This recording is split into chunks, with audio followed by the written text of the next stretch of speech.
Thank you for joining us, and welcome to Vault 710. Tonight we invite you to the Wasteland and into the Greener Pastures audio series. Our story is set in the Fallout universe, positioning us in the frozen tundra, many years after the Great War. Be prepared to imagine a world far bigger than the lower 48. Now here's your vault suit and your Pip-Boy. Settle in and try to get warm, while we tell the tale of hot snow, strange creatures, and conspiracy. Also, why you should never bring a mini-nuke underground. Please, enjoy.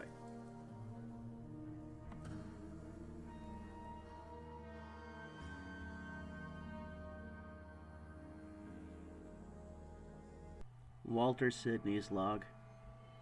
April 28th, 2296. The drill is broken down. 3 groups of us are working 24/7 in order to repair it. No one is sleeping. 2 things keep me awake and working. First, I want to get this drill fixed as quick as possible. Even if the overseer isn't yelling at everybody, constantly making sure that we're working at peak capacity, I would still try to have this thing operational in record speed. I've been promised anything I could ever desire if I get this project done as fast as possible. I don't know if anyone else can hear the voice. I don't know if I'm going crazy. But I don't think this voice is coming from my mind. I hear it coming from cracks in the rock, echoing through the pipes, but no one else seems to notice. If they do, they're experts at ignoring it. I haven't brought it up with any of them, just in case they label me as crazy and lock me up in the sick bay. Hef Hugart's log. April 29th, 2296. I don't know how the overseer is getting everyone to work so hard. On the bright side, I swear it's been a bit warmer since we started this new project. Maybe it's all the work. Or maybe the overseer turned up the heat a bit, as a way of saying thank you for everything.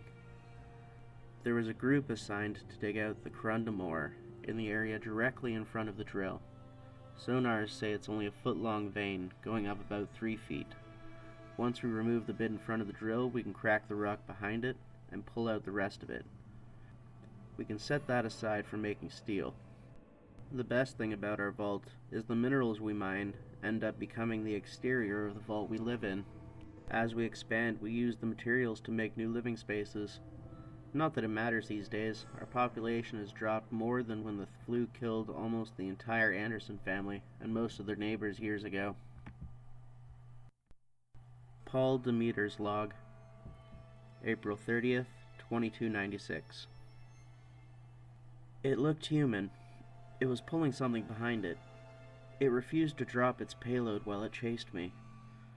Did more people find a way to break into the vault? At first I thought it was Preston, but he left with the others. There was no way that someone snuck through the vault's defenses like the man from Greenland. I don't know why it didn't turn down the hallway to chase me. It seemed unable to turn its body to continue the pursuit. Maybe I'm just hallucinating from the stress. There's no way it was real.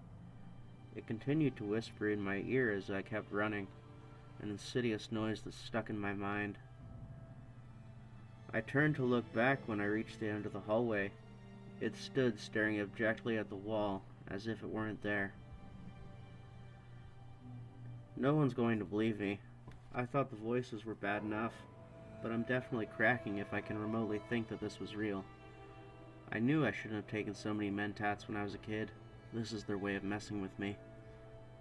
I might be getting paranoid. When I brought up the voices to Francesca, she acted as if she didn't know anything, but I could see something in her eye that made me think she knew more than she was letting on. If it's a spreading phenomenon, maybe one of the pipes is broken and is filling the vault with gas. No, on second thought, that can't be the case. We use fire all the time. If the vault were filled with gas, we would have blown ourselves sky high before breakfast. Maybe I'll see if there's anything that the doctor can prescribe to help me sleep. My dreams are getting a little bit too weird. They're all black. Sometimes I dream about the vault. Who could blame me? It's the only place I've been. But there's no one there. When I try to call out, my voice is gone. Then the rocks start to crumble above me as the vault caves in. A strange laughter echoes in my mind and I wake up sweating. I can't let it get to me.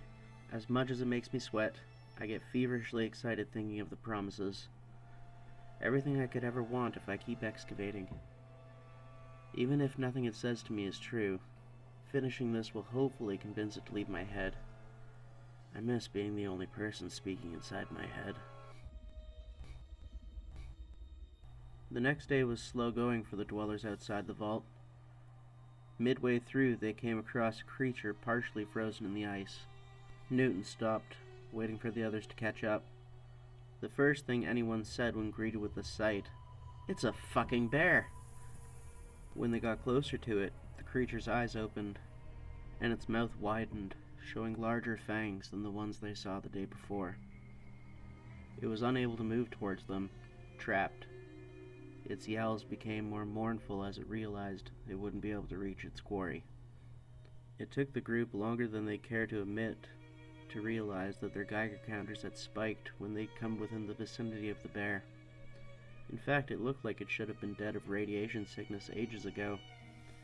One group member postulated that it could be due to the cold preventing further tissue damage, preventing whatever disease it had from killing it entirely. The dwellers debated what they should do with the creature. Eating it was suggested briefly. Someone pointed out its skin was in worse condition than the wolves', almost decayed.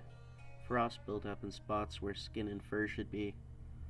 There was a very large hole, allowing you to see the inside of its mouth, even when it was closed. Anders looked it in the eye, its milky vision wandering as it tried with full fury to release itself. "We should kill this thing before it gets loose and tries to kill us. Goodness knows if it does, it'll probably sniff us out and try to make us dinner." Newton snubbed his nose at the beast. "It's probably already on its way out the door. Should we really waste the bullet?" Melanie kept her back turned to the frozen bear. "I can't stand seeing this thing in pain. I don't know if it's going to last much longer. Anders is right. Ronald, would you be willing to do it?" Shooting the creature and ending its misery was deemed the most acceptable course of action by everyone. The rest of the group had already started walking when they heard the gun go off. Ronald ran back to the group soon after, giving Percival back his gun. Percival held it tight in his hand, feeling the dim warmth through the cloth. As the sun began to set, they finally found a place of relative safety. Daniel described the place as a rail yard. He went on to explain the Alaskan Railway was the company that made these. They were used to send supplies to the city of Anchorage and the surrounding areas. Later on, it was used to evacuate people from the larger cities, then to transport military personnel and supplies intended for the defense of Anchorage and the last discovered reserves of oil. While they set up their camp inside of the rusted-out rail cars, they noted odd drawings on the cars' sides. It was like graffiti, but more intricate. The meaning was lost on the majority of the group, but David noted out loud that it looked a lot like a simplistic version of Mandarin script. When Anders inquired, "How in God's name would you know what simplified Mandarin looks like?" he explained that he had learned it in the terminal training programs on how to spot a commie. This night was far better than the last. Everyone slept soundly, although even the deep rest was not enough for most. In the morning, it only highlighted their sore bones. The wind had halted. No one had the energy or motivation to start a fire. Luke's Expedition Journal. So, there might be people up here. At least that's what Daniel seems to think. Marie looks at him like he's a few cards short of a deck. I agree with her. There's no way anyone would choose to live here. And Chinese people too? There's no way they didn't hightail it back home when the war was finished. What would compel them to want to stay in this place? None of us can read the writing except for David. So we'll have to listen to what he says, even if it seems a bit batshit crazy. If he's holding out hope that there's some society out here, I'm sure he's going to be disappointed. Wherever the people who wrote this came from, it's probably long abandoned. I wish I could read your journal. I need something to make me laugh. This whole journey has been nothing but cold, painful, and sad. I'm not sure if this is our life now. I hope you're doing well down in the vault. At least I know you're eating better than me. You're probably reading stories and laughing with Mom, complaining about some boy. Maybe you're all watching a movie in the atrium. God, I wish I was home right now. It sucks out here. Their camp was completely encompassed by snow. Rebecca made a note of how quickly they were using the medical supplies, specifically the Radaway and Radex. Tying themselves off again, they prepared to brave the elements once more. Everyone gave a portion of their supplies to Neil. Either due to his stoicism or his job hauling pipes, he was perfectly suited for carrying the majority of the supplies, and this gave the rest a lighter load. Neil led the group consisting of Newton, Melanie, Christian, and Ronald. The other vault dwellers formed their own groups, each roped together. The crunch of snow and shifting of the ice became monotonous over time. None of them saw it coming as they followed the train tracks. When Neil stepped on what seemed to be regular snow and slipped into a deep crevice, the whole group fell forward, knocking the wind out of most of them. As they slid, Newton also went over the edge to join Neil in the hole. As part of the group clung to the tether, the other dwellers tried to stand. Once they regained a decent foothold, they started pulling. The other groups were just out of view, except for Marie's, who turned when they heard the others grunting and struggling to keep their friends alive. The snow beneath them offered no traction. They slowly slid forward. Melanie slipped over the edge towards her friends. Marie and the rest of the second group wanted to rush over and help pull their friends to safety.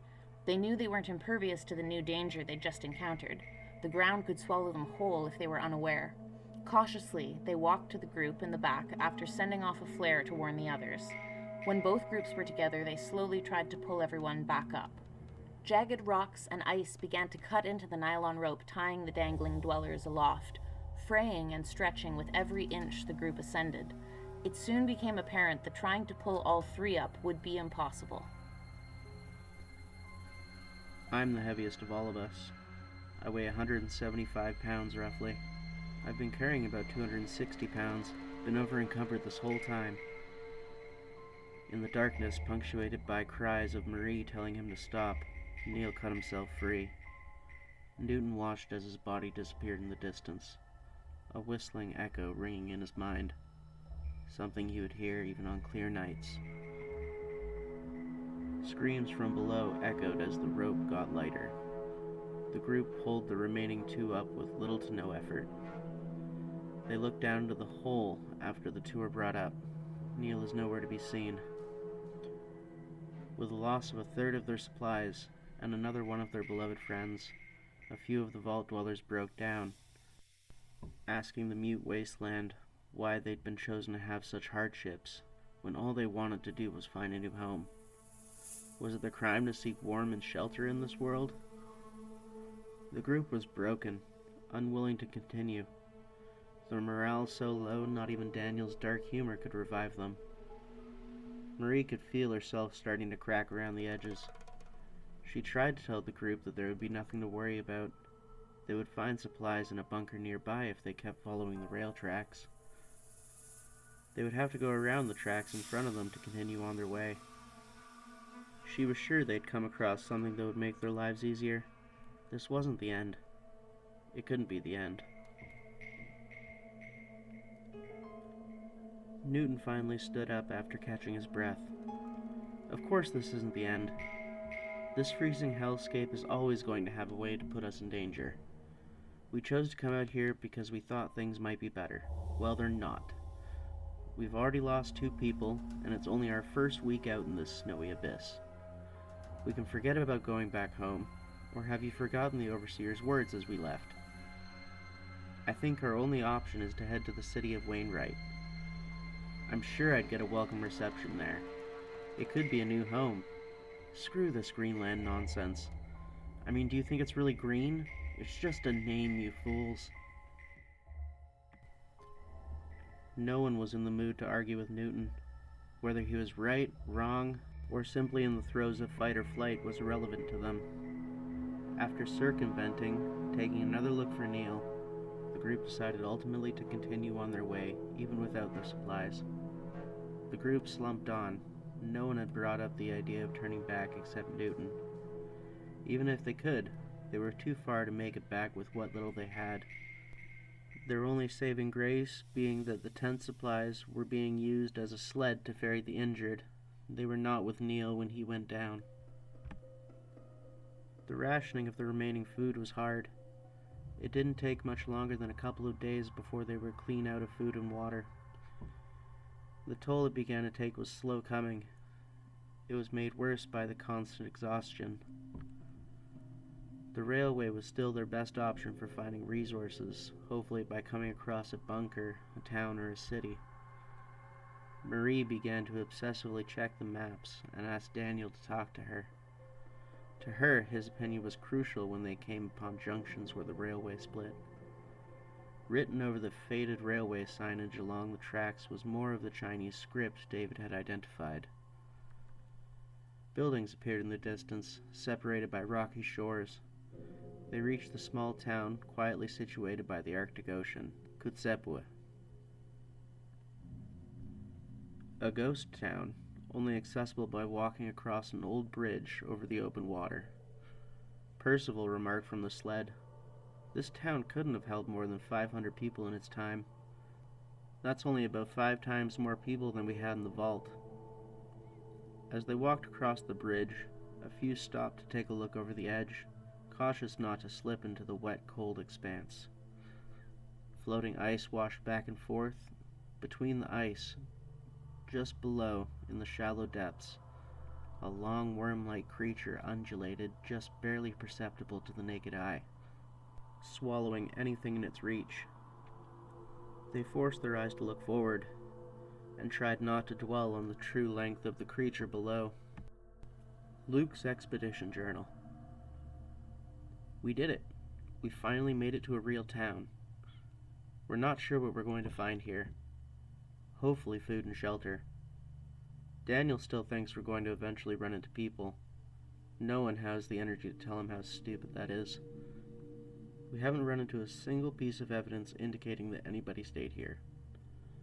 If someone was here, they would have been the master of camouflage, hiding their tracks. It would have been impossible not to see tracks in snow, the snow that measures up to my knees. Still, he seems fairly convinced. I will say it would be nice to meet somebody new. If we did run into somebody, they would probably just be insane from hunger and cold.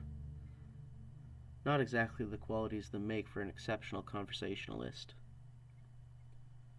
We're going to find a place in town to stay for the night while we look around for supplies. You should have seen that thing that lives under the water. I've never been more afraid of water than when I was in that moment. I hope we never had to take a boat anywhere. I saw its mouth, rows and rows of long curved teeth that looked like they could swallow us whole without a second thought.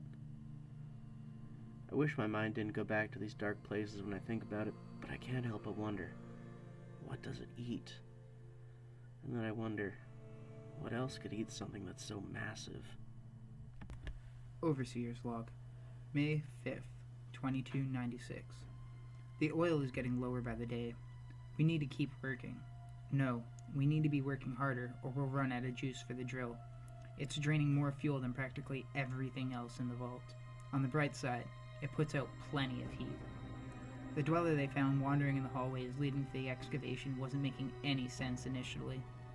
It was only after some time to cool down that he seemed to collect himself and decide that the things he was saying were crazy and that he didn't want to be locked up. It's probably for the best that I put him under observation anyway, just in case he's a danger to himself or others. He'd initially claimed he saw someone inside the vault who doesn't live there. I double-checked my terminal to make sure there was no recent access. The vault door is still sealed shut. For a second, I thought that maybe the traders had returned. Maybe they'd discovered the back entrance. But the more I think about it, it doesn't make sense. They would have no choice but to access the front door entrance. So then, who was this random he claimed to see? And why did he halt his advances instead of hunting him down? I'll have to ask Troy if this is a side effect of the drugs. In either case, he should feel lucky. We're gonna let him rest for a while. Some medication to help him sleep might help. Addendum. When we tried to put him to sleep, he seemed to get more violent, as if sleeping was the last thing he wanted to do. I wonder if the voices have gotten to him too. I don't want to sleep either. Maybe it's infectious. Vault Tech Mail. From Overseer Brooks. To Troy Feldspar. Subject, things are getting weird. I'm sure you already know. People are going a bit crazy. More than normal. I would like you to describe the pharmaceuticals and exact measurements you used when you drugged the water supply. I'll be following up with William to confirm afterwards. I would also like to know if any of those drugs are known to cause hallucinations over long periods of time. I would also like a report on the progressive deterioration happening to Gregor's body. He seems to be getting worse, but he doesn't suffer from any sort of gangrene or blood poisoning. Have you given him a physical in the recent past that I would be able to see? I want to know how his organs are still functioning, if indeed they still are. Overseer's Log, May 7th, 2296. The drill is fixed and we're on our way moving forward. We should reach the pocket that the survey team picked up within the next few hours. We need to ensure an airtight excavation when we finally breach the pocket. There's no telling what kind of gases or microorganisms could be exhumed when we crack the barrier. Could the voices people are hearing be from stress, the drugs, or is there something in the vault already? If it were a gas, our sensors would have picked them up long before they became a problem. My paranoia is making me not want to sleep, making it worse. I might pop a bit of Comex, maybe then I'll be able to think clearly after. I'm going to get Kilroy to send Dean up here to keep an eye on my quarters while I take a nap. Who knows what plans a group of anxious dwellers could concoct. Whatever they could be planning wouldn't be good for me. I know that much. Colin McCaulson's Log, May 8th, 2296. We finally cracked through the basalt and limestone. It's not often you see those together. Basalt is a stone created through volcanic activity. Limestone is a fragile, sedimentary rock. Alaska's fascinating. How could a place that once generated so much heat be so cold now is a mystery. The team wore the standard rad suit equipment. It also doubled as an environmental protection suit. A neg air environment was created before the insertion. None of the protection was required, however. As the cavernous hole opened up, a rush of fresh air filled the room. I've never smelled anything so clean. None of the sensors triggered. H2S was negative. Chlorinated, phosphorus, methane, butane, carbon dioxide, and monoxide. None of the volatile organic compounds that could kill an entire vault. Everyone removed their equipment after checking their calibration. We called the survey team and the science team to come look at the cave system. It was luminous, like the inside of a giant geode. The science team lost their shit when they came in. It was funny to watch. They kept ranting about the Skarn deposit. It sounds like something you read in a Grognak book. Wait, didn't Grognak fight a Skarn demon? The science nerds tried explaining how there could be air underground. They said it had to do with the lake in the center of the cavern. The water was warm, not very warm, but apparently the air from the water filled the chamber slowly over time as the oxygen levels in the water rose.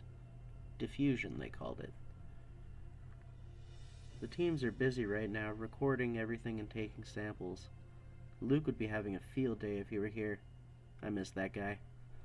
I hope he's doing okay above ground. It would be good to have his expertise. I'm not sure these kids can properly identify all the minerals we're coming across. They can pick out the diamond, the quartz, gold, lead, the obvious ones. We're going back down to the mess to relax. When we made it through the wall, the voice in the back of my head calmed down a bit. It was nice when I noticed the feeling that went away. It must have been stress. It's been affecting everybody else too. It was bound to get to me eventually. Vault Tech Mail. From Overseer Brooks to Davin Scobald. Subject, report now. Well, are you going to tell me what you found down there, or are you just going to keep me in the dark? I demand to know what exactly is going on down there. If somebody was hurt, you'd be bellyaching to me already, demanding better work conditions. As if you hadn't already read the Vault Tech Handbook section on how to deal with accidents.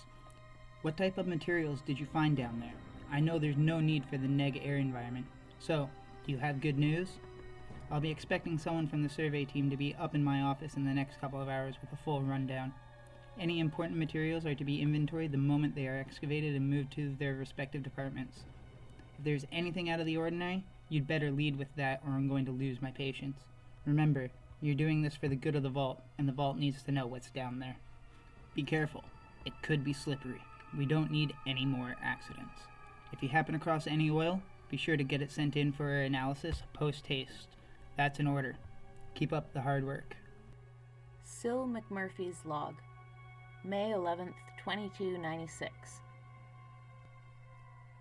We've been cataloging samples for hours.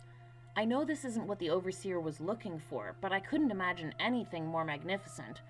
The way the minerals react to blacklight, and the different minerals found in each sample: tin, tungsten, copper, gold, zinc, lead, nickel, molybdenum, iron, and all sorts of various silicate composite minerals. Even the radioactive ones are interesting, if a bit dangerous. The engineering team should be excited. They've been begging for the raw materials to fix the Mr. Handies and patch some of the more sensitive equipment. They were not very excited to build the scaffolding required to reach the Skarn deposit. They were the lucky ones. They got to work in a fully illuminated space. When they left, the lights were barely working, constantly flickering on and off. Of course, the circuitry is over 200 years old. Just after they finished setting up the steel beams and wooden planks, the wiring began to overheat.